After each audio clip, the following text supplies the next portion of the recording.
저는 오늘 이 누가복음 9장 말씀 그리고 요한복음 15장 말씀에 의지해서 열매 맺는 참 예수 제자가 되자라는 주제로 함께 은혜를 나누고자 합니다. 따라서 합시다. 집중력의 차이가 결과를 좌우한다. 집중력의 차이가 결과를 좌우한다. 우리가 이런 이야기 많이 듣잖아요. 자, 사도행전 11장 26절에 보면 예수를 따르는 사람들을 비로소 일컬어 그리스도인이라 칭하였더라 하는 말씀이 나옵니다. 수리아에 있는 안디옥 교회에서 거기서 성도들이 모여서 예배하고 기도하고 찬양하고 전도하고 또 성도들을 섬기는 글을 아주 열심히 하다 보니까 그러니까 주변에 있는 많은 사람들로부터 칭찬을 받고 그러므로 말미암아 구원 얻는 백성들이 많이 늘어났거든요. 그러면서 그들을 가리켜 이제 비로소 그리스도인이라 하는 이름을 얻게 되는 거죠. 여기서 그리스도인이란, 크리스찬이란 어떤 의미일까요? 그것은 예수의 도를 따르는 사람이들이라 라는 의미입니다. 따라서 합시다. 크리스찬이란 그리스도의 가르침을 따르는 사람이다. 우리가 예수의 제자가 된다는 것은 다른 게 아니에요. 예수님의 가르침을 따르는 자라는 것을 의미하는 거예요. 우리가 예수의 제자가 되었는데, 크리스찬이 되었는데, 그런데 예수님의 가르침과 무관한 삶을 살아간다? 그건 짝퉁인 거죠. 진짜 크리스찬이라고 말할 수가 없는 거죠. 그러면 예수님의 가르침을 좇는 삶이란 어떤 것인가? 오늘 본문이 우리에게 이야기를 해주는 겁니다. 예수님의 가르침을 좇는 삶이란 어떤 삶이냐?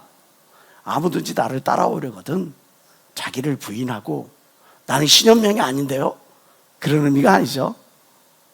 자기를 부인하고 또 날마다 그리고 제 십자가를 지고 따르는 것이 바로 예수님의 가르침을 따르는 제자의 삶이라고 우리에게 말씀하고 있죠.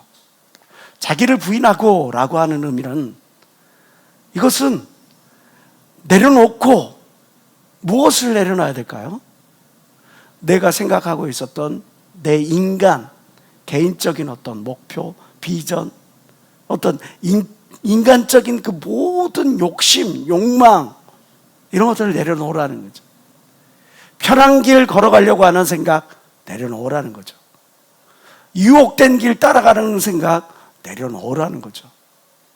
의무는 전혀 생각지 않고 권리만 주장하려고 하는 그런 생각 내려놓으라는 거죠. 하나님은 결코 ATM이 아니에요. 도깨비 방망이가 아니에요. 하나님과 무관한 삶을 살아가면서 하나님 나에게 이거 주시옵소서, 하나님 책임지옵소서 말할 수 없는 거죠. 우리가 하나님의 말씀을 따를 때 빛 대신 하나님께서 그 모든 것이 그 열매로서 자연적으로 우리에게 거둬지는 걸 믿는 사람만 박심히 하나님께 honor 주시기 바랍니다. 내가 하나님의 말씀을 따라가다 보니까 자연스럽게 하나님의 축복이, 하나님의 모든 것들이 우리에게 열매로서 주어지는 거지. 이 땅에서 무언가를 이루기 위해 하나님을 마치 장식품처럼, 트로피처럼 끌고 다니는 그런 모습이 되어서는 안 된다는 거죠. 자기를 내려놓으라는 것이 바로 그것입니다. 자기를 부인하라는 것이 바로 그것입니다. 또 하나 성경은 우리에게 뭐라고 이야기를 합니까? 날마다 조치라고 이야기를 하는 거예요. 어쩌다 한번 하나님의 은혜의 말씀이 주어져서 그렇게 살아야지. 어쩌다 내 마음속에 이렇게 살면 안 될 것 같아, 죄가 너무 많은 것 같아, 내가 너무 이렇게 살다가 지옥 가는 건 아닐까, 그렇게 생각해가지고 이렇게 어떻게 해갖고 하나님 말씀대로 회개하면서 눈물 찔끔 흘려가면서 그렇게 사는 거, 그거 의미 없다는 거죠. 하나님의 말씀을 가지고 너희가 날마다 예수 그리스도의 가르침을 따라가라는 거죠. 그의 은혜 속에 푹 잠겨 살라는 거죠. 성령의 충만한 가운데, 성령의 지배한 가운데, 성령에 젖어서 계속 살아가라는 거죠. 어쩌다 한 번이 아닌 하나님의 은혜 속에 푹 젖어 살라고 우리에게 권면하는 겁니다. 예수의 제자 된다는 삶은 자기 십자가를 지고 젖는 삶인 거죠. 내 십자가 여러분들이 잘 알죠? 내게 주어지는 시간이 내 십자가예요. 내게 주어진 기회가 내 십자가 응배라. 내게 주어지는 젊음, 이 모든 것들이 내 십자가예요. 이거 대충 걸머매면 덜그덕덜그덕 어깨만 아프고 잘못 그거 드러내면 허리 나가는 것처럼 내 십자가 제대로 질 필요가 있습니다.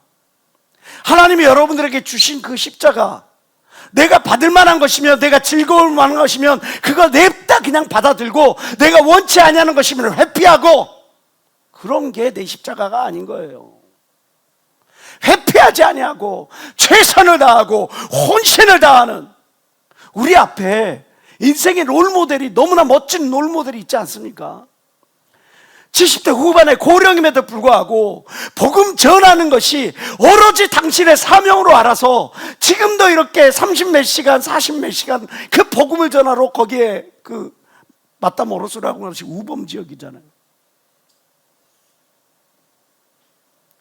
사람들을 인신매매하고 마약으로, 총기로 위협하고 하는, 바로 그건 그런 곳이잖아요. 거기에 복음을 전하러 가시는 거잖아요. 내게 주어지는 잔이 내가 부담스럽고 회피하게 만드는 거, 그런 잔이라 할지라도 이거를 내가 져야 할 십자가라면 마땅히 즐거움으로, 기쁨으로 받아들일 줄 아는 게, 이게 참된 제자의 모습 아닙니까? 이런 모습을 우리가 보면서 아, 멋지구나 하고 그냥 그분의 삶이니까 하고 그냥 외면해버린다면, 우리는 과연 어떤 삶을 살아가고 있는 그런, 주님 앞에 부끄러움을 끼치는 그런 제자는 아닌가? 여러분, 지금 오늘 이 말씀, 누가복음 9장의 말씀을 생각하면서 오늘 이 시간 나 자신 한번 생각해 봅시다. 나는 예수의 참된 제자냐?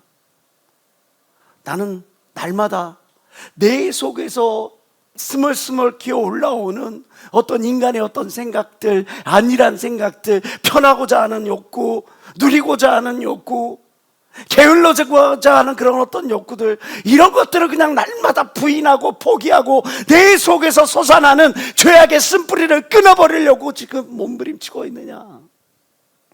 나는 어쩌다 한번 주님의 말씀을 따르고, 어쩌다 그냥 마음에 어떤 죄악이라고 하는 것들 때문에 내가 좀 마음이 좀 그러면, 불편하면 그때서야 주님 앞에 나와서 눈물 찔끔거리는 그런 삶이 아니라, 매일매일 주님과 동행하는 것이 즐겁고 매일매일 성령의 감동에 따라서 움직이는, 그렇게 날마다 주님과 동행하는 그런 삶을 살아가고 있느냐? 나는 주님이 내게 너가 내 손이 되어주지 않으래, 내 발이 되어주지 않을래, 내 입이 되어주지 않을래 했을 때, 주님 내가 여기 있사오니 나를 써주십시오. 난 부족하지만, 난 연약하지만, 내가 진짜 가진 건 없지만 그럼에도 불구하고 나를 쓰시기를 원한다면 주님 나를 써주시옵소서. 내가 주님의 거룩한 산제사 되어지기를 원하나이다. 그런 마음으로 주님이 주시는 그 십자가를 내 십자가로, 내가 감당해야 될 십자가라고 회피하지 아니하고 혼신을 다하여 그 십자가를 지고 살아가고 있느냐? 우리 자신은 오늘 이 말씀에 비추어 우리 자신을 한번 돌이켜보기를 원합니다. 요한복음 15장 8절을 통해서 예수님이 우리에게 이렇게 당부하고 계십니다. 너희가 과실을 많이 맺으면 내 아버지께서 영광을 받으실 것이다. 그리고 너희가 내 제자인 것을, 참 내 제자인 것을 알게 되리라. 많은 사람들이.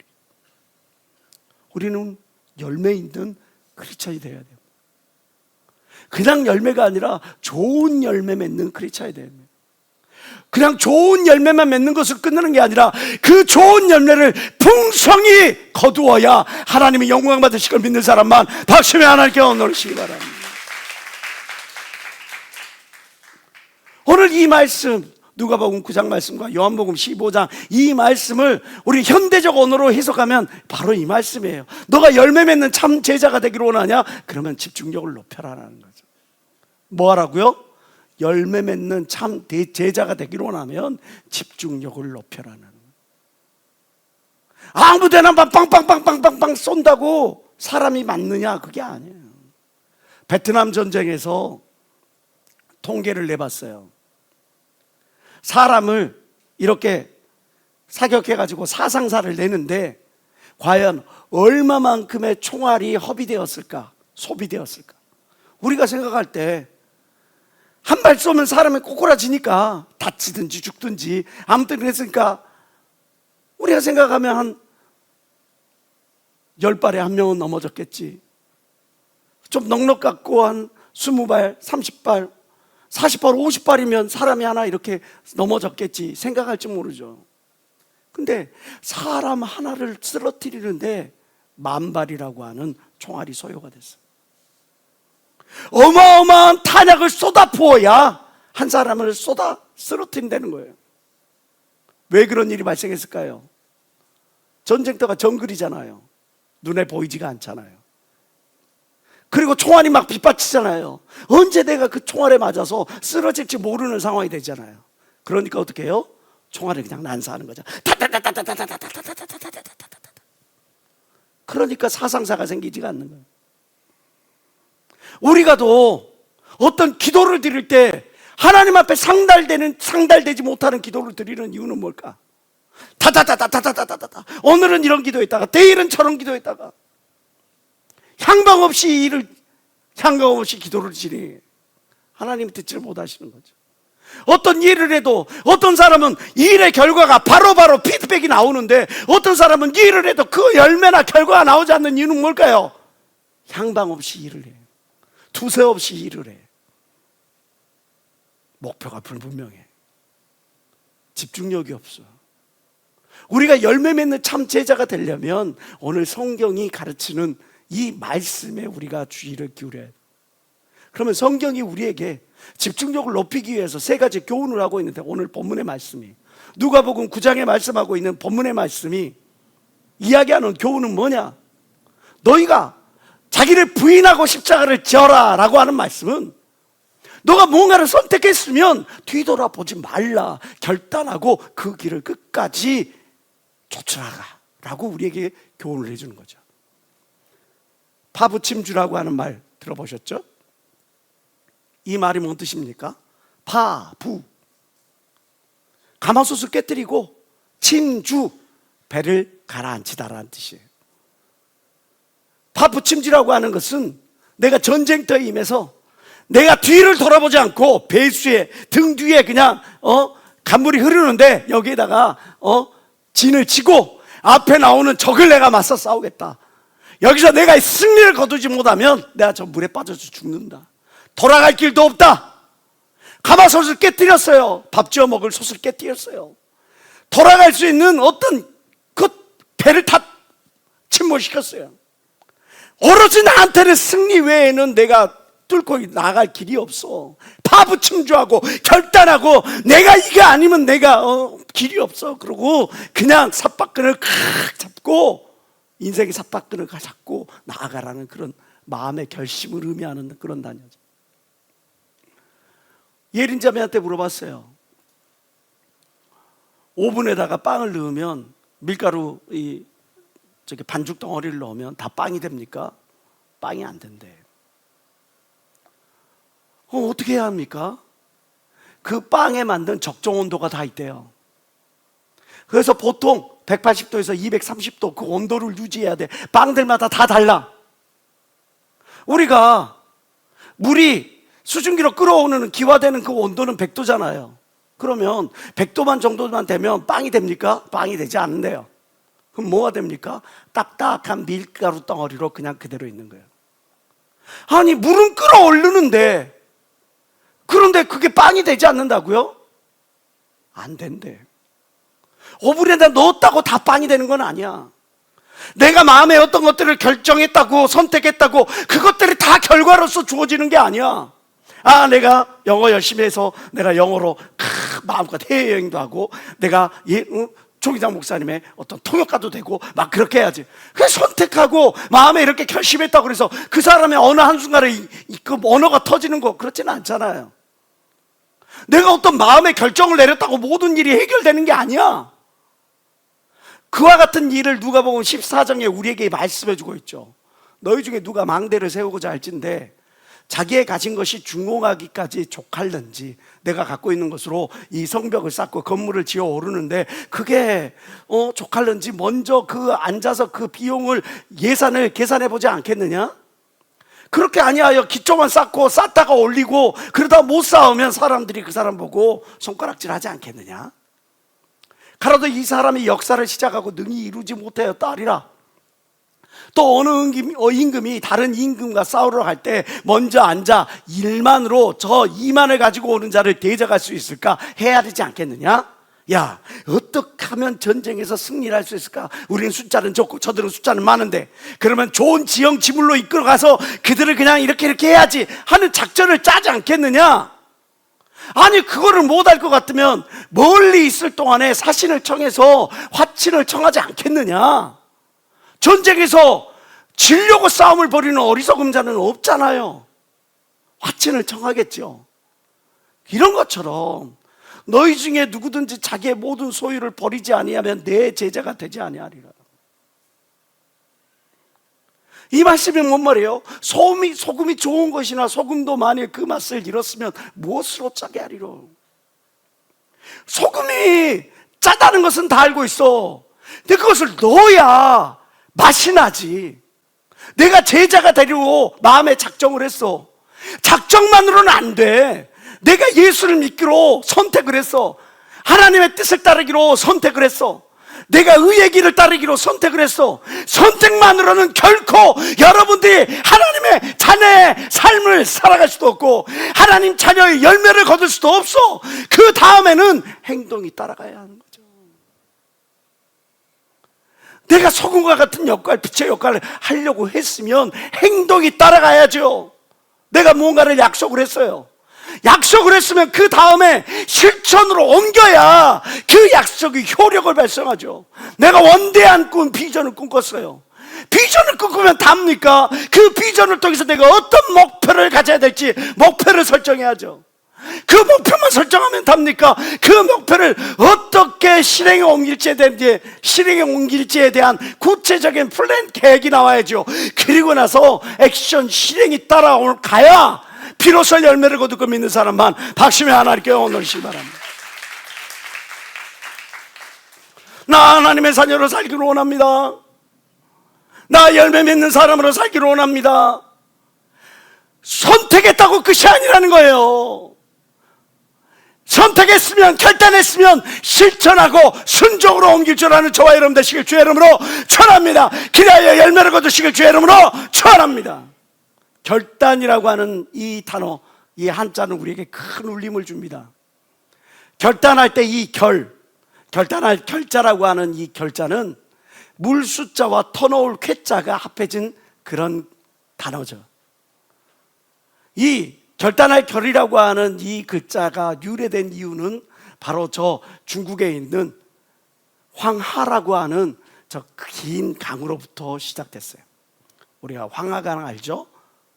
물 색깔이 탁하고 누래서 황하라고 합니다. 세계에서 6번째로 긴 강이죠. 5,464km나 되는 이 긴 강, 우리가 잘 알고 있는 것처럼 인류 4대 문명의 발상지가 바로 저 황하강이에요. 거기에서 인류 문화가 발상이 됐어요. 부흥됐고 번영을 이루었죠. 근데 이 황하강이라는 게 길기도 너무 길다 보니까 한 번 홍수가 나면 걷잡을 수 없는 일들이 발생을 합니다.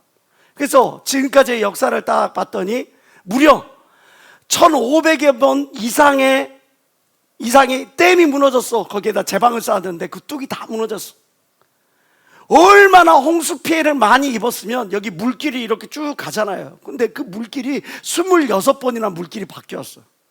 그러니까 이 황하강 주변에 강 옆에 보면은 물도 댈 수 있고 또 거기에 그 범람하고 나면 거기에 막 퇴적물도 쌓이고 그러니까 농사가 잘 될 거 아니에요. 그 주변에서 농사하고 그 주변에서 살고 있던 사람들이 홍수가 범람을 하고 그냥 제방이 무너지고 거기에다 물줄기가 바뀌니까 사람들이 얼마나 거기서 고통을 겪겠습니까? 그러니까 황하라고 하는 것이 축복의 상징이기도 하지만 동시에 재앙의 상징이기도 하죠. 관리가 되지 않으면 축복의 상징이기도 하지만 재앙의 상징이 되는 거죠.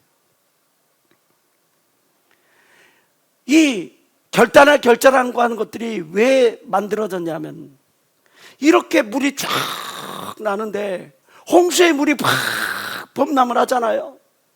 그러면 그 물이 통과하는 거기에 이 물길이 바뀌어가지고 그냥 그 인구 밀집 지역으로 물이 쏟아져 들어가면은 많은 사람들이 피해를 입잖아. 그러니까 어떻게 해요?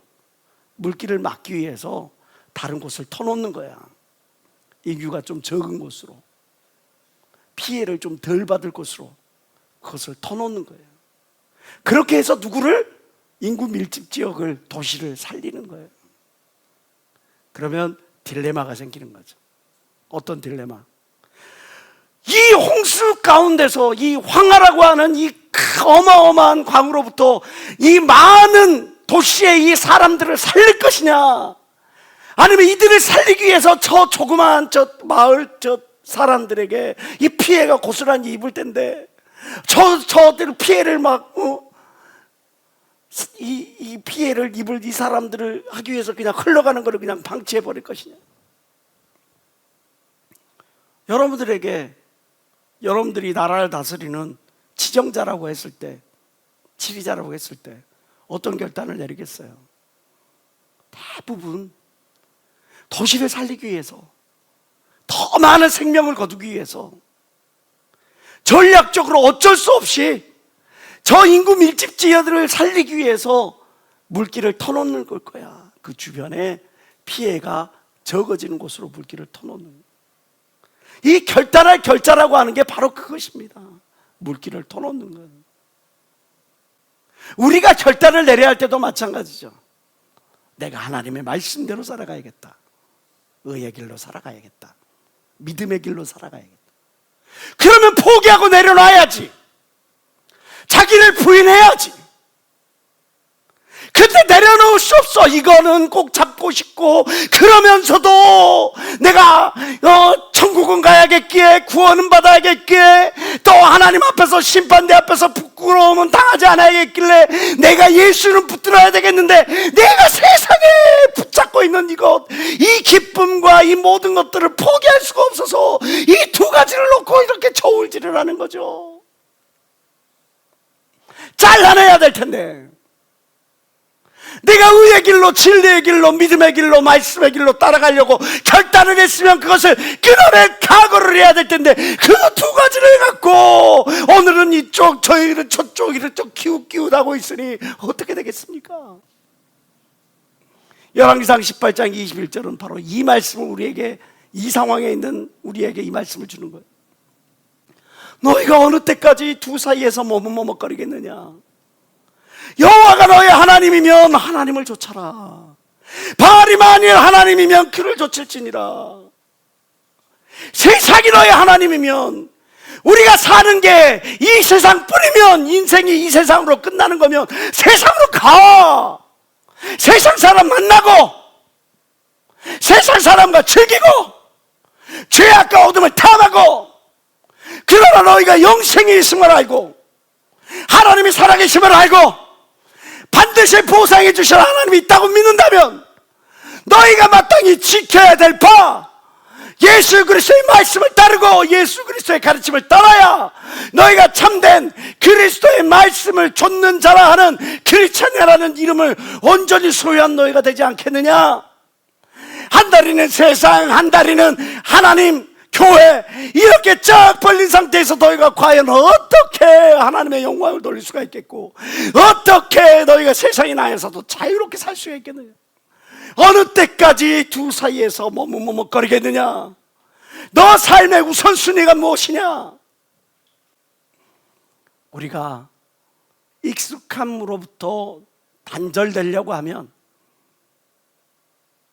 아픔이라고 하는 것들은 반드시 필요한 겁니다. 세상 사람들, 우리가 살아가면서 만남도 있고 이별도 있고 여러 가지 그런 과정들을 겪어죠. 학교를 졸업할 때도 이별이라는 아픔을 겪게 되고, 우리 부모님을 떠나보내거든, 아니면 우리 주변에 있는 사람들을 떠나보낼 때도 이별의 아픔을 겪습니다. 때때로 사랑하는 사람들이 헤어져, 그래, 이별의 아픔을 겪습니다. 여러분들, 아픔 없는 이별 있어요? 없죠. 고통 없는 이별이라는 건 없는 거예요. 그거는 상상 속에서나 있는 거지 고통 없는 이별이라는 것도 없어요. 내 몸 안에 있는 장기, 그것이 나를 힘들게 해서 그 불편하게 만든 그 장기를 잘라낼 때도 고통이 따라옵니다. 아픔 없는 이불이 어디 있어요? 내가 익숙하게 즐겨왔던 그 세상의 양락과 어떤 그런 즐거움을 내가 예수의 말씀을 따르기 위해서 그거를 끊어버리는데, 그거에 대한 불편함, 그거에 대한 어떤 어려움, 그게 없다면 그게 참된 이별일까? 분리된 삶일까? 여러분, 누가복음 9장 52절은 말합니다. 예수께서 이르시되 손에 쟁기를 잡고 뒤를 돌아다보는 자는 하나님의 나라에 합당치 아니하니라. 너희가 하나님 나라를 향해 가냐? 영생의 나라를 향해 가느냐? 그래놓고 뒤를 다시고 돌아다보니는 저 어리석은 롯의 아내와 같은 어리석음을 범치 마. 왜 롯의 아내가 하필이면 소금 기둥이 되었을까요? 여러분들 그것을 기억해야 돼요. 소금은 변치 않은 거예요. 영원한 거예요. 앞을 나가다가 생명길로 나가다 뒤를 돌아보면 멸망할 수밖에 없다는 것을 우리에게 단적으로 우리에게 증거해주는 바로 그 사건인 겁니다. 에베소서 4장 27절에 마귀로 틈을 타지 못하게 만들어 하는 거죠. 잠시 잠깐이라도 내가 머뭇머뭇거릴 때 마귀가 틈을 타는 거죠. 나 결단을 하고 내가 살아야겠어. 나 하나님 말씀 따라야겠어. 내가 더욱 성장해야겠어. 내가 열매 맺는 예수님의 제자가 돼야 되겠어. 그렇게 딱 결단을 해놓고도 야, 그 물질 포기하는 게 너무 아깝지 않냐? 야, 너 그 사람 포기하는 게 너무 아깝지 않냐? 야, 너 그 직장 포기하는 게 너무 아깝지 않냐?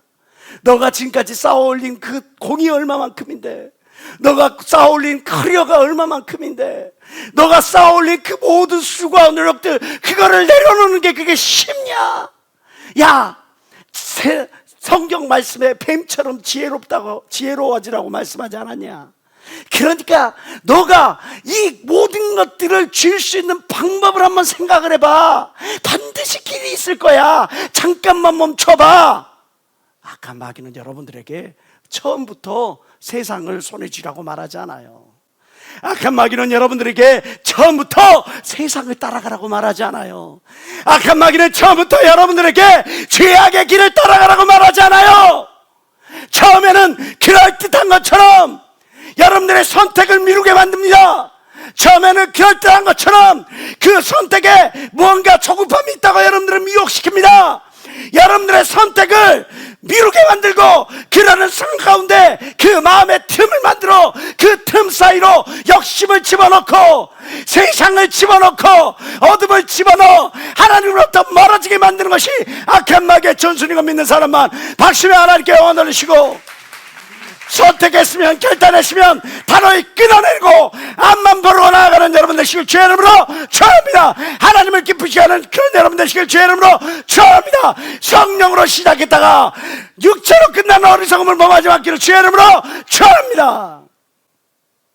더 이상 갈팡질팡하지 말고, 더 이상 뒤돌아보지도 말고, 내가 하나님만 선택하기로 했으면 그 길을 따르는 거예요. 그래야 여러분들의 심령이 안전한 길, 의의 길을 걸어가는 겁니다. 사도행전 3장 19절은 우리에게 말씀하고 있죠. 너희가 회개하고 돌이켜 너희 죄 없이 함을 바라라. 이같이 하면 유쾌하게 하는 날이 주님으로부터 이를 것이다. 내가 완전히 끊어버리면 내 속에 결박하고 있는 어두움이 더 이상 여러분들을 어찌할지 모르기 때문에 거기서 내 뱃속에서 생수의 강이 막 흘러넘치는 겁니다. 그래, 내가 하나님의 말씀을 따랐더니 너무 자유하구나. 그래, 내 삶에서 내가 포기했던 물질, 내가 포기했던 사람, 내가 포기했던 직장, 내가 포기했던 그 모든 나에게 주는 그런 모든 유익들, 그것들 포기하면 당장에 내가 뭐가 손해가 있고 당장에 내가 그것들을 이루지 못한 것들에 대한 아쉬움이 있죠. 그러나 내 심령에는 잘했다 내 사랑하는 아들아, 잘했다 내 사랑하는 딸들아, 이렇게 박수치면서 안에서 기쁨의 한 해의 종가가, 찬송가가 넘쳐나는 거예요. 그것들을 맛보아하는 여러분 되시길 주의 이름으로 축원합니다. 여호수아 1장 7절에 오직 너는 마음을 강하게 하고 극히 담대하여 나의 종 모세가 너에게 명한 율법을 다 지켜 행하고 좌로나 우로나 치우치지 말라. 시작. 그리하면 어디로 가든지 형통하리니. 하나님의 말씀을 따르면, 그리하면 어디로 가든지 형통하게 되는 축복이 여러분들에게 있을지어다. 그렇기 때문에 오늘 자기를 부인하고 라고 하는 이 말씀은, 너 선택했냐? 결단 내렸냐? 그러면 더 이상 뒤돌아보지 말고 묵묵히 나아가라. 그렇게 집중력을 키워라. 그리하면 네가 바라고 원하고 소원하는 열매를 얻게 될 것이다. 오늘 성경이 누가복음 9장을 통해서 우리에게 말씀하시는 교훈은 뭡니까? 집중력을 얻기 위해서 우리에게 두 번째 교훈을 하시는 게 뭐예요? 그것은 날마다 주를 쫓으라. 주를 쫓기 위하여 너는 삶을 단순화하라. 이것저것 복잡하게 하지 말고 너는 삶을 단순화하라. 샤인머스켓이라고 하는 이 과일 있잖아요. 지금은 그나마 좀 많은 농가에서 이거를 기르다 보니까 가격이 많이 떨어지긴 했지만 지금도 비싼 과일이면은 만든 것 같아요. 비싼 과일이니까 이거를 크게 만들면 그러면 농가 수익이 더 커지겠지 생각하시는 분들 있습니까? 하나만 알고 둘은 모르는 거예요. 이 비싼 과일이니까 그냥 크게 이 샤인머스켓을 관리를 안 해주면 여러분들 어린아이 키만큼 자라요. 제가 그 사진을 봤는데 이거 전지를 안 해주고 관리를 안 해주잖아요. 그러면 사람 몸 이만큼 자라더라고 진짜. 그럼 어떻게 될까요? 당도가 떨어져요. 향기가 안 나요. 안에 있는 그 육질이라고 그러죠. 육질이 푸석푸석해서 씹는 맛도 먹는 맛도 나질 않아. 맛과 품질을 위해서 관리는 당연히 해줘야죠. 관리 안 해주면 그만큼 상품성이 떨어져. 내가 관리 안 된 내 삶, 남들한테는 정말 멋지게 보일지 몰라.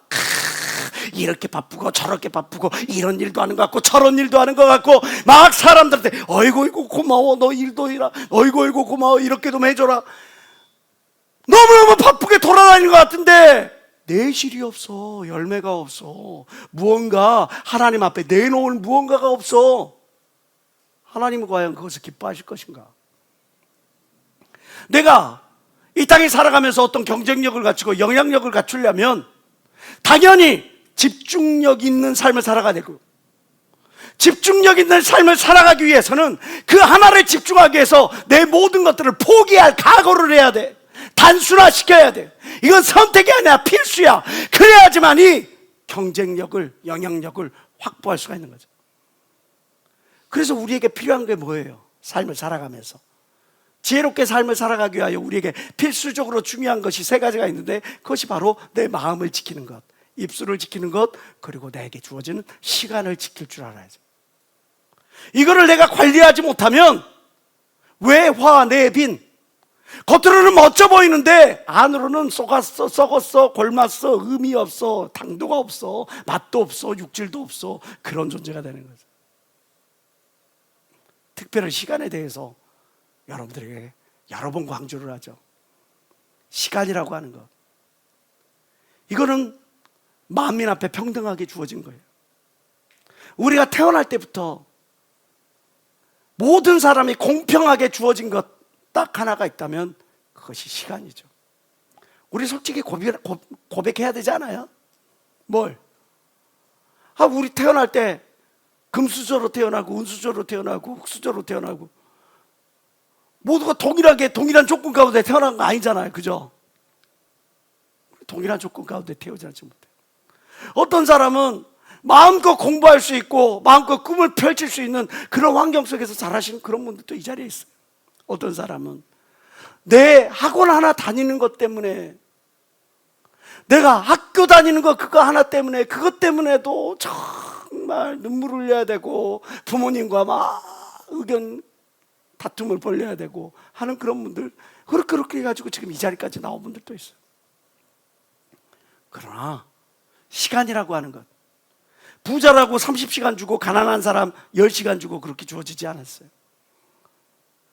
나이 많은 사람들에게 60시간을 주고 어린 사람들에게 1시간 주고 그렇게 하지 않았어요. 24시간이라고 하는 시간은 만민 앞에 동등하게 주어졌어요. 중요한 것은 이 동등하게 주어진 이 시간들을 과연 우리가 얼마만큼 충실하게 보내고 있느냐죠. 그래서 쇼펜하우어는 이런 이야기를 하는 겁니다. 평범한 사람들은 시간을 어떻게 보낼까를 생각하고, 위대한 사람들은 내게 주어지는 이 시간들을 어떻게 활용할까를 생각한다고요. 오늘 시간이 얼마 남았네. 내가 이 시간 내가 뭐 하면서 보내지? 친구들하고 같이 이렇게 어디도 가고 영화도 보고 노래방도 가고 뭐도 하고, 어떤 사람은 이 시간을 가지고 내가 얼마나 유익하게, 값지게, 보람되게 주님께서 나에게 맡기신 그 일들을 위해서 얼마나 열매 맺는 그 시간들로 내가 보낼까, 그걸 미리 계획하는 거죠. 그 전날 일주일 단위로, 한 달 단위로 이렇게 계획을 세우고 그 계획 가운데서 내 시간들을 알차게 보내려고 노력을 하고 있는지, 우리 시간 우리 자신을 한번 돌이켜봐야 되지 않습니까? 나는 얼마나 날마다 주님을 동행하고 있는가, 나는 얼마나 내 삶을 단순화시켜서 하나님과 동행하는 걸 최고의 가치로 알아 그거를 위해서 집중하는 삶을 살아가고 있는가. 다니엘 알렉산드로비치 그나린 유비세프라는 사람이 있어요. 진짜 왜 이렇게 이름이 긴지. 이 유비세프라고 하는 사람은 오늘날로 말하면 러시아, 구소련 사람이죠. 유명한 곤충학자고 또 해부학자였습니다. 과학자예요. 이 사람은 굉장히 유명해요. 과학적 성취를 남긴 것으로도 그 분야에서 유명한 사람이었죠. 무려 학술 서적만 70여 권의 서적을, 또 논문만 책으로 따지면 그냥 100여 권 되는 그 정도의 분량의 책들을 이 사람이 썼어요. 논문으로만. 엄청난 학업적인 성과, 성취, 이거를 나타낸 사람이죠. 근데 이 사람이 이런 일을 82세로 죽기까지 이런 열매를 거둘 수 있었던 그런 가장 큰 이유가 무엇이었느냐? 놀랍게도 분 단위로 시간을 기록을 해놓는 거예요. 지독하죠. 저도 이렇게까지는 안 해봤어요. 시간 단위로 시간을 기록을 하는 사람을 봤는데, 이분은 분 단위로 시간을 기록해. 분 단위로 기록할 뿐만 아니라 3가지로 구분을 해놨어요. 어떻게?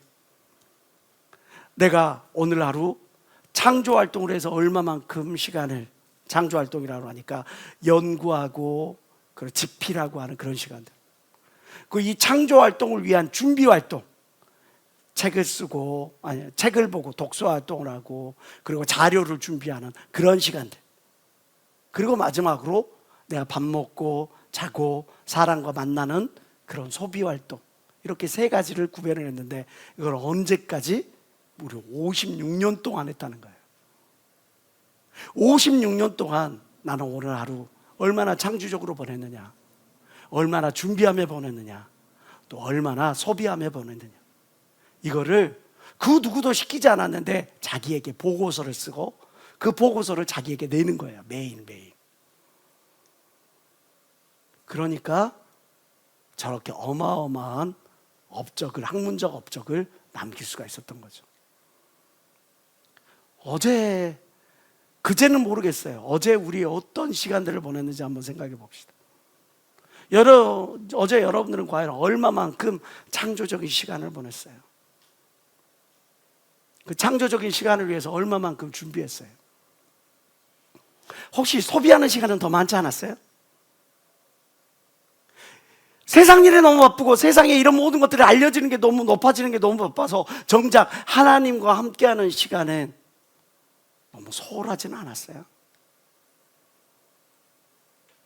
주님 우리에게 말씀하는 겁니다.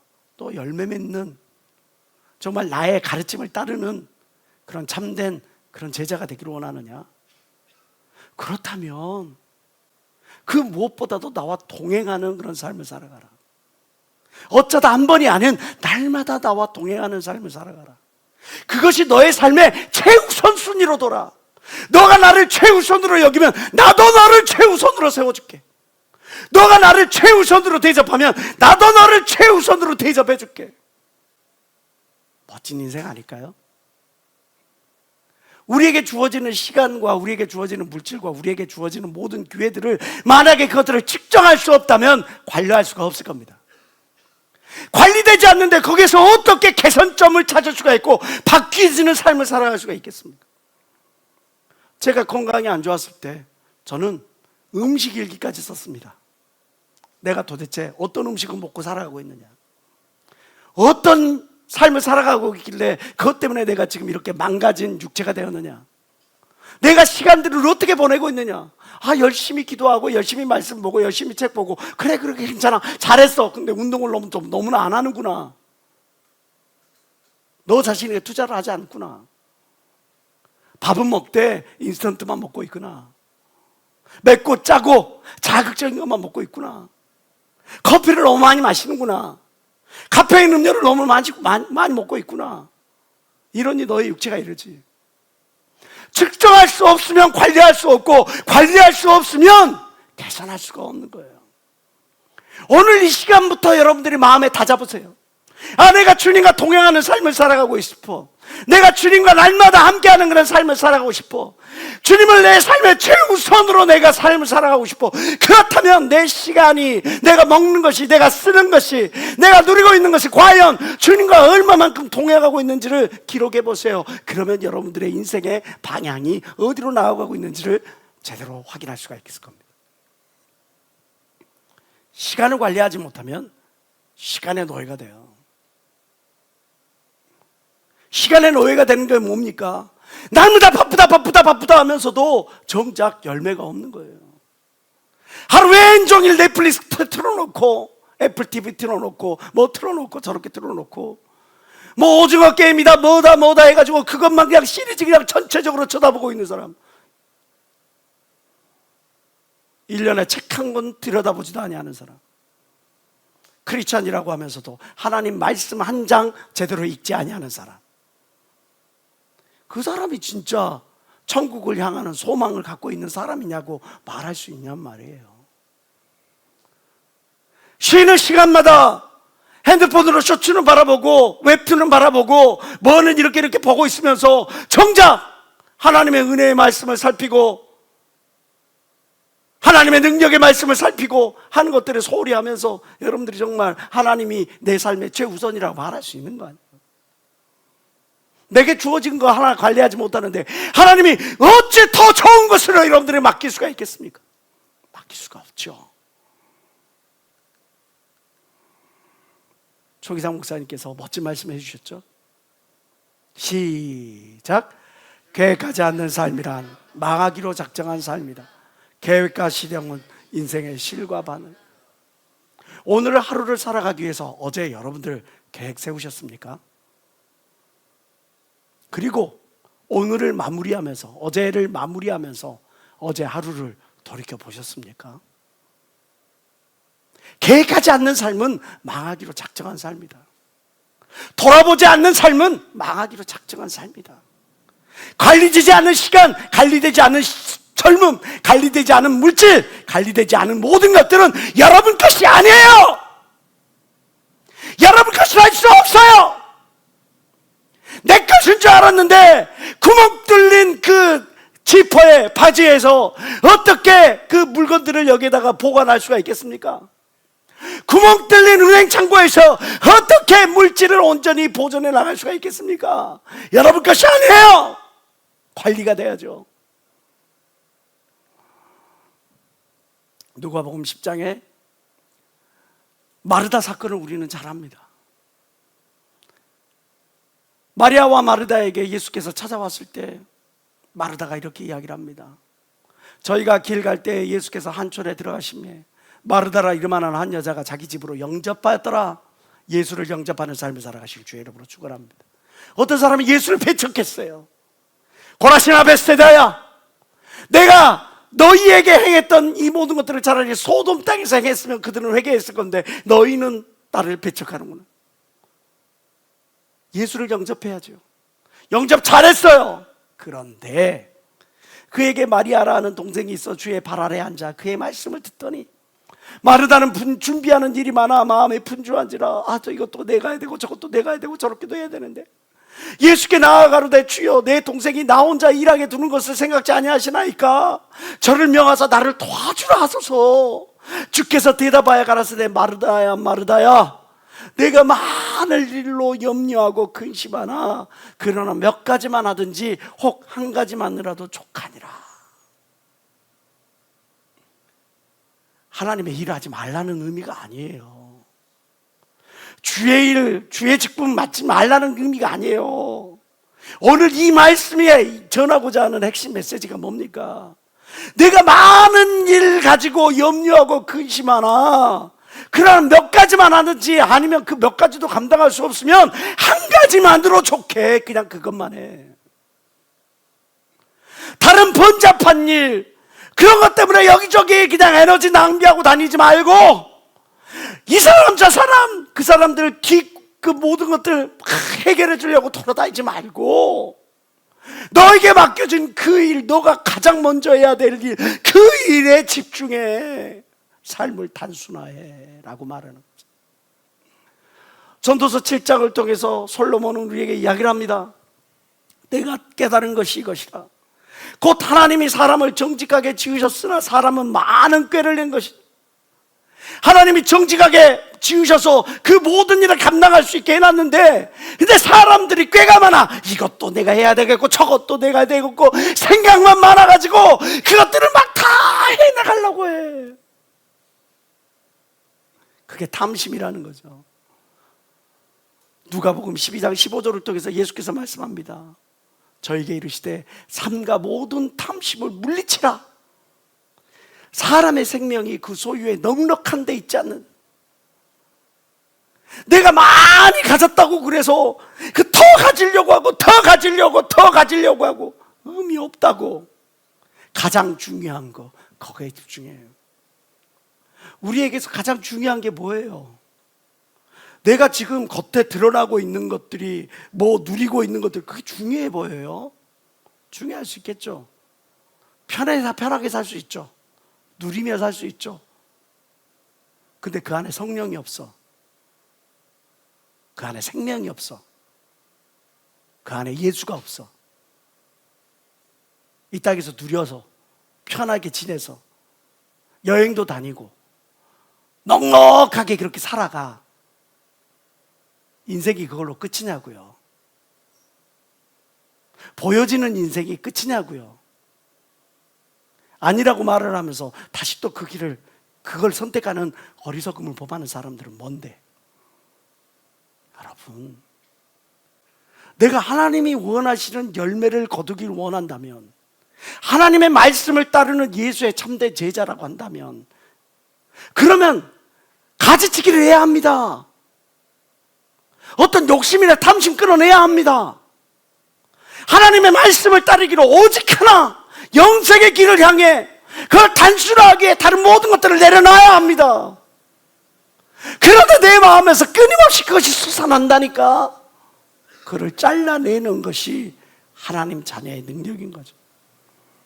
내가 차라리 내가 물질을 잃을지언정, 내가 차라리 내가 사랑을 잃을지언정, 내가 예수로 만족하겠다, 은혜로 만족하겠다, 믿음으로 만족하겠다, 그렇게 살아가겠다. 내가 예수를 얻고 그리스도를 얻고 그 안에서 발견대로 하면이 우리가 삶을 살아갈 때 그걸 향해 지향하는 삶을 살아가야 될 거 아니겠어요? 전쟁이 났어요. 전쟁이 났을 때 제일 먼저 해야 될 게 뭐예요? 사람 챙겨야 돼요. 짐 챙겨야 돼요. 뭐 챙겨야 돼요? 아니요, 얼른 도망가는 거예요. 쓰나미 경보가 울려요. 쓰나미 경보가 울릴 때 제일 먼저 해야 될 게 뭔지 아세요? 빨리 나오는 거예요. 그 자리를 빨리 피하는 거예요. 그리고 높은 곳으로 올라가야 사는 겁니다. 죄악의 쓰나미가 옵니다. 어둠의 쓰나미가 옵니다. 여러분들 앞에 유혹의 쓰나미가 옵니다. 얼른 그 자리를 피해야 사는 겁니다. 피할 뿐만 아니라 높이 계신 하나님 앞으로 나올 때 여러분들이 사는 걸 믿는 사람은 박수의 하나님께 오늘으시기 바랍니다. 결단하고 돌이키고, 결단했으면 거기서 머뭇거리지 말고 얼른 돌이키고 단순화시켜서 쓸데없는 가지들 잘라버리고 날마다 주님 앞으로 나아가려고 하는 그 삶을 하나님께서 기뻐하시고 그에게 열매가 열려지게 되는 거죠. 어떤 사람이 주님이 기뻐하신다고요?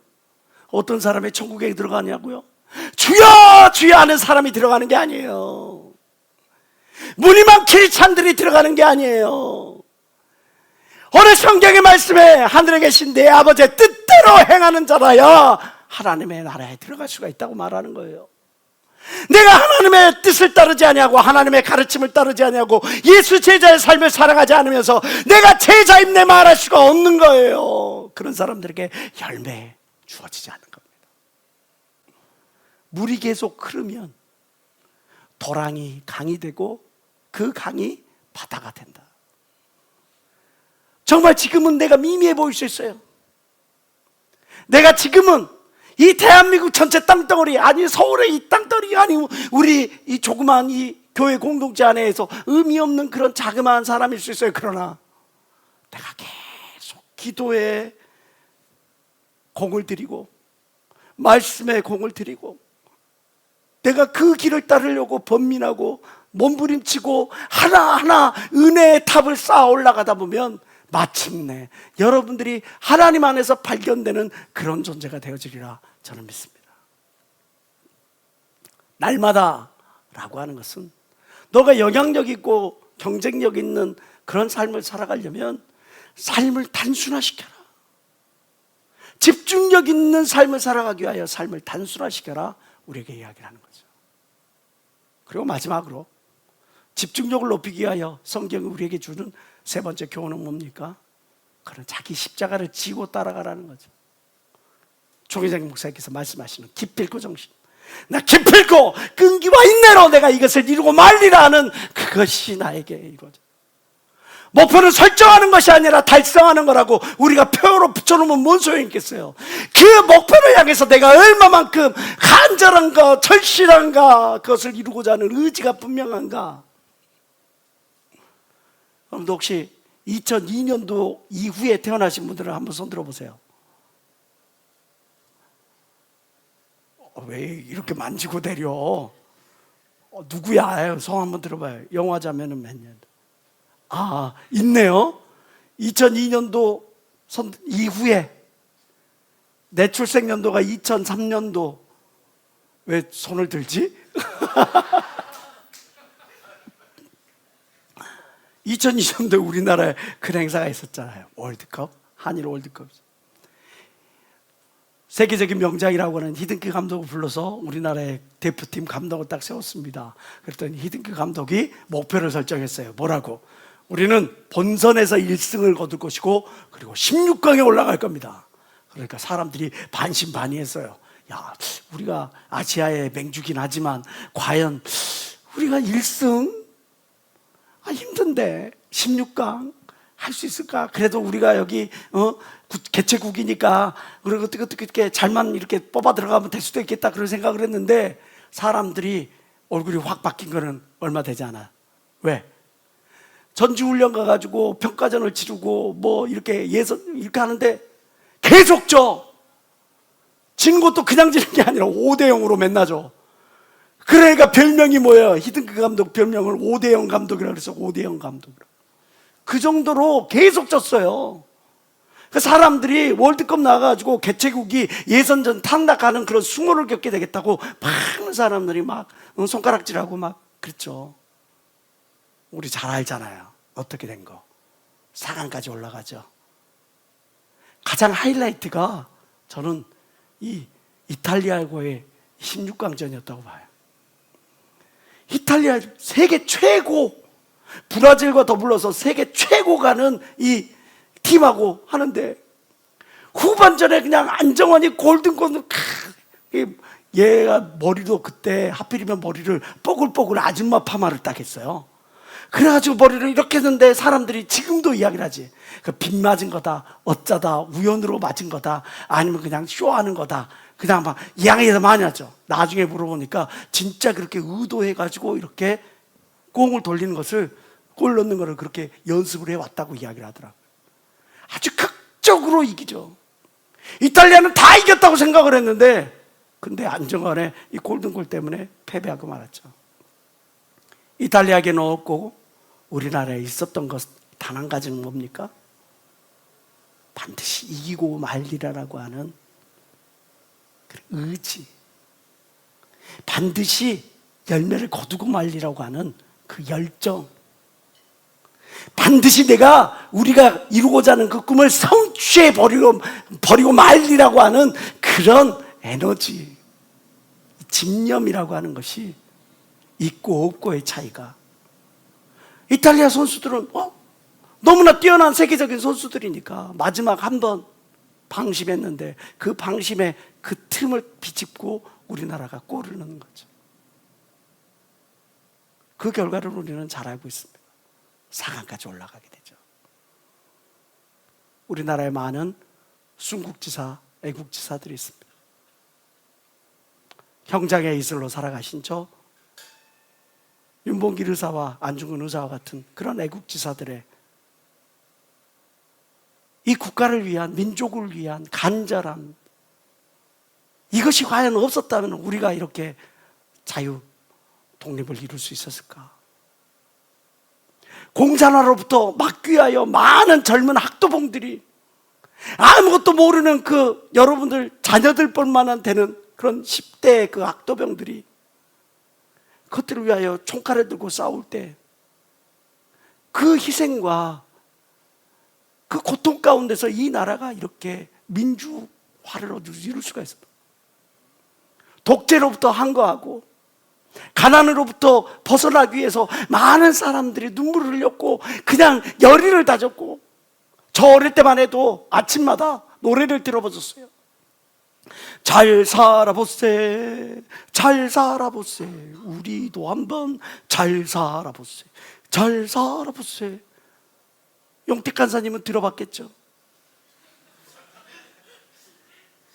여러분들 대부분은 못 들어봤을 거예요. 저희 집 앞에서 새벽마다 이 노래를 들어줬어요. 잘 살아보세. 그러면 일어나야 돼. 그때는 그거 없었어.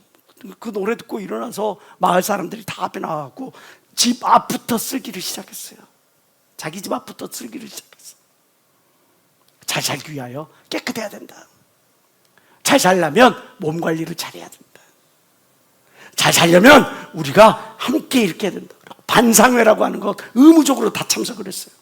우리에게 이런 일 할 때가 우리 그렇게 합시다. 그러면 햇불 밝혀놓고 라이트 켜놓고 거기서 막 집 앞에 있는 길 정비하고 막 그렇게 했다. 그런 의지가, 그런 열정이 오늘의 대한민국을 이렇게 만들어놨어요.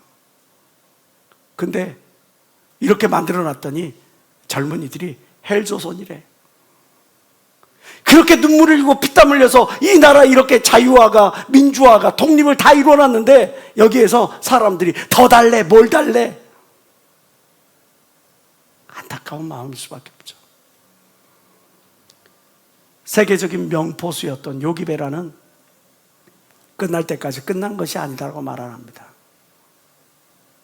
내게 주어지는 시간, 내게 주어진 젊음, 내게 주어진 기회들, 이런 것들이 아직 게임이 끝난 게 아니야. 그러면 아직까지 나에게 기회가 있어. 그러니까 그 기회를 살리기 위하여 몸부림치면서 기필코 내가 이것을 이기라고 말리라. 내 앞에 수련회가 있어. 그 수련회 이기고 말리라. 내 앞에 어떤 목적이 있어. 내가 그 목적 이기고 말리라. 그런 작은 경험들이 쌓여가지고 내 심령 속에 승리의 DNA가 왕성하게 활동하게 되는 겁니다. 그래서 여러분들의 삶이 승리할 수밖에 없게, 여러분들의 삶이 열매 맺을 수밖에 없게, 여러분들의 삶에 하나님이 함께하지 아니할 수밖에 없게 하나님께서 여러분들을 돕는 걸 믿는 사람은 박수며 하나님께 원드리시기 바랍니다. 마시멜로 효과 많이 들어봤죠? 따로 설명하지 않겠어요. 마시멜로로 너 15분만 참으면 하나 더 줄게. 또 어떤 사람들은, 어떤 어린아이들은 그 15분을 참아. 하나를 더 먹는데 어떤 아이들은 그 15분 동안에 그걸 먹지 못해. 그걸 참지 못해 그걸 먹어버려. 그 아이들을 40년을 투적을 했어요. 그 4세에서 6세 되는 그 아이들, 마시멜로 그 실험을 했던 그 아이들을 40년을 추적을 했어요. 추적한 결과에 참았던 아이들과 참지 못했던 아이들, 물론 여러 가지 환경의 요건들이 있고 모든 요건들이 있는데 그런 다 차치하고 그 결과가 너무나 극명하게 나타나는 자아 통제력이 그들의 인생과 삶에 어떤 열매를, 어떤 결과를 가져오는지 우리는 너무나 잘 알고 있죠. 아는 게 중요합니까? 나는 어떻게 삶을 살아가고 있는지를 생각해 봐야죠. 내 감정을 통제하지 못하고 내 입술을 통제하지 못하고 그래서 그냥 쉽게 낭망해버리고 쉽게 포기해버리고 쉽게 하나님을 떠나버리고 그런 사람을 통해서 어떻게 하나님의 축복을 온전히 그에게 주실 수가 있겠습니까? 고린도전서 15장을 통해서 사도 바울은 이렇게 이야기합니다. 만일 그리스도 안에서 우리의 바라는 것이 다만 이생뿐이면 모든 사람 가운데 우리가 너무 불쌍한 자 아니냐? 영생이 없고 이생뿐이라면 우리가 너무 불쌍한 사람 아니냐? 주를 위하여 이거를 포기했는데, 내려놓았는데, 주를 위하여 삶을 단순화시켰는데, 다 잘라냈는데, 주를 위하여 주님만을 위하여 나아갔는데 우리가 너무 불쌍한 사람 아니냐? 디모데후서 2장 11절부터 12절 다 같이 봅시다. 시작. 미쁘다 이 말이요, 우리가 주와 함께 죽었으면 또한 함께 살 것이요 참으면 또한 함께 왕 노릇할 걸 믿는 사람만 박수며 하나님께 언어르시기 바랍니다. 내가 기필코 이르고 말리라. 하나님의 영광을 드러내고 말리라. 구원의 역사를 드러내고 말리라. 변화의 역사가 나타나게 하고 말리라. 풍의 역사의 주인공이 되기를 원하노라. 내가 가짜리 놓고 수련을 위하여 정말 집중을 하면 하나님의 그것들을 다 잊어버리지 않으시고 반드시 보상하겠다는 거예요. 여러분들 희생한 것 반드시 보상하시겠다는 거예요. 히브리서 6장 다 같이 읽어봅시다. 시작. 가라사대 내가 반드시 너를 복주고 복주며 너를 번성케 하고 번성케 하리라 하셨더니 저가 이같이 오래 참아 약속을 받았느니라. 하나님의 아들 딸들이여, 이같이 오래 참아 약속을 받아 상급을 받아 누리는 여러분 되시길 주의 이름으로 축원합니다. 오직 나의 의인은 믿음으로 말미암아 살리라. 또한 물러가면 내 마음이 저를 기뻐하지 아니하리라. 우리는 뒤로 물러가 침륜에 빠질 자가 아니오 오직 영혼을 구원에 이르는 믿음을 가진 자니라. 앞으로 나아가는 자를 하나님이 기뻐하신 걸 믿는 여러분 되시길 주의 이름으로 축원합니다. 하나님의 의를 이루게 하여 잘라내고 기필코 정신으로 앞날을 향해 앞길을 향해 나아가는 여러분 되시길 주의 이름으로 축원합니다. 물이 흐르다 멈추면 썩어요. 인간도 꿈이 멈추면 죽는 겁니다. 내가 지금 나아가려고 하는 그 길에 어떤 장애가 있을 수 있죠. 장애가 있는 건 당연한 거죠.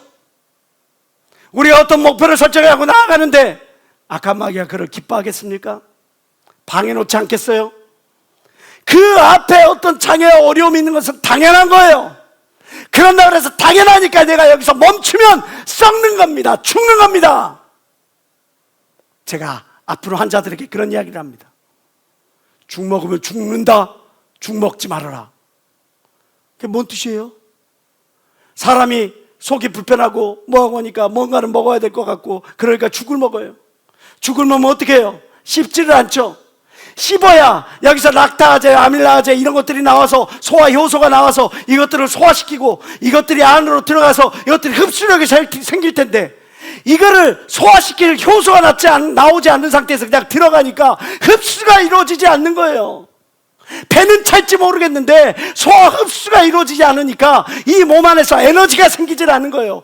죽 먹으면 죽는 거예요. 살려고 생각하면 먹어라. 살려고 생각하면 뛰어라.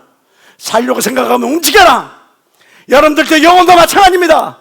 여러분들의 영혼이 살려면 뛰어야 하는 겁니다. 먹어야 하는 겁니다. 움직여야 여러분들이 사는 걸 믿는 여러분 되시길 주의 이름으로 축원합니다. 하나님, 나에게 왜 우리에게 이렇게 부흥회가 계속 기도성회가 이루어집니까? 부흥회가 있습니까? 수련회가 있습니까? 이거 너무너무나 바빠요. 이 바쁜 모든 것들이 우리로 깨닫게 만들고 기도하게 만들고 하나님 앞으로 더욱 앞으로 나아가게 만든 걸 믿는 여러분 되시길 주의 이름으로 축원합니다. 그래야 하나님의 일에 더욱더 적극적으로 동참하는 여러분 되시길 주의 이름으로 축원합니다. 자기 십자가를 지고 기필코 인내와 끈기로 하나님의 일을 이루고자 하는 그러한 사람을 통해 하나님께서 열매 맺는 제자의 삶을 살아가게 하실 것이라는 바로 그런 의미죠. 불과 52일 만에 느헤미야가 예루살렘의 성벽을 쌓았습니다. 목표를 향해 선택했으면 다른 것 돌아보지 아니하고 끊어버리고 집중력을 발휘한 결과죠. 예수께서는 인류 구원이라고 하는 이 원대한 목표, 하나님의 뜻을 이루기 위하여 자신의 모든 것을 다 내려놓으시고 삶을 단순화시키고 그리고 기도와 말씀에 전무하셨던 것 우리는 기억합니다. 노아가 방주를 지을 때 무려 100년 동안 방주를 지었다고 성경은 우리에게 말씀하고 있습니다. 유혹이 없겠습니까? 힘든 여정이 아니었겠습니까? 넉넉하고 단순한 삶이었겠습니까? 아니죠. 힘들었음에도 불구하고 끝까지 인내하면서 집중력을 발휘한 결과 그와 그의 가정이 구원함을 얻을 수 있었던 것처럼 지금 우리 자신을 돌이켜봐야 합니다. 오늘 누가복음 9장과 요한복음 15장 말씀을 다시 한번 마음판에 새기기 원합니다. 무리에게 이르시되 아무든지 나를 따라오거든 자기를 부인하고 날마다 자기 십자가를 지고 나를 좇을 것이니라. 너희가 과실을 많이 맺으면 내 아버지께서 영광을 받을 것이요 너희가 내 제자가 되리라. 열매 맺는 참된 제자, 그러한 예수의 가르침을 따르는 제자가 되기를 원하신다면 선택했으면 뒤돌아보지 마세요. 내가 하나님 자녀답게 살아가기로 작정했으면 더 이상 뒤돌아보지 마세요. 날마다 하나님과 동행하는 삶을 살아가기 위하여 삶을 단순화시키세요. 그리고 기필코 정신으로 끈기와 인내로 내게 주어진 길을 인내함으로 구원을 이루고 인내로서 열매를 거두는 저와 여러분들을 되어주기를 원합니다. 무엇이 결과에 차질을 가져오느냐? 집중력입니다. 나는 정말 과연 저 하나님 나라에 소망을 두고 하나님의 말씀을 이루는 걸 소망을 두고 그 집중력을 향해 나아가고 있느냐? 내 자신을 점검해 봐야죠. 열매 맺는 참된 제자가 되기를 원합니까? 집중력을 키우세요. 집중력을 강화하세요. 다른 데 눈 돌리지 말고 오직 하나만을 바라보시는 저와 여러분 되시길 주의 이름으로 축원합니다. 주여 삼초 동서로 기도합니다. 주여! 주여! 주여!